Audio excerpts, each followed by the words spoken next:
জ্যোতিষীর কাছে গেলাম, মঙ্গল ১ নম্বর ঘরে বসে আছে। জ্যোতিষী বললেন যে, "আপনার ছকে মঙ্গল দোষ আছে, মাঙ্গলিক দুর্যোগ রয়েছে।" আরে বাবা! আমার মাথাটা শুনে তো ঘাবড়ে গেল।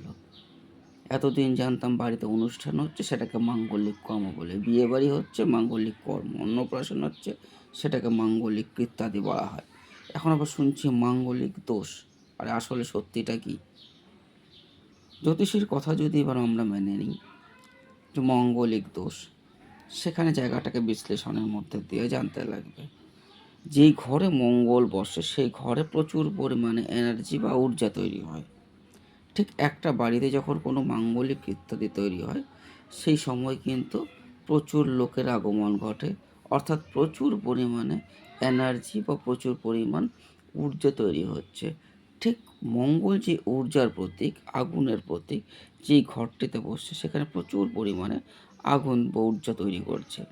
এই মঙ্গল যখন ১ নাম্বার ঘরে বসবে, এখান থেকে আপনার দৃষ্টি দেবে ৪র্থ ঘরে, দৃষ্টি দেয় ৭ নম্বর ঘরে, দৃষ্টি দেয় ৮ম ঘরে।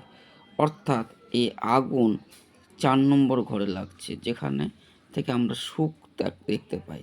অর্থাৎ সুখের ঘরে আপনার আগুন লেগে যাচ্ছে। ৭ম দাম্পত্য স্থান, এই দাম্পত্যে আপনার আগুন লেগে যাচ্ছে। ৮ম আপনার মৃত্যুর স্থান, অর্থাৎ এখানেও আপনার আগুন লেগে যাচ্ছে।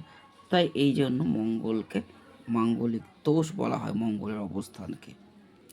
আসলে এই মঙ্গলের এই ঊর্জাকে আমরা সঠিকভাবে নিয়ন্ত্রণ যদি করতে পারি, তবে সেটা মাঙ্গলিক দোষ তৈরি হতে পারে না, এটা মাঙ্গলিক গুণ হতে পারে। সেটা আমরা পরবর্তী ভিডিও আলোচনায় যাব।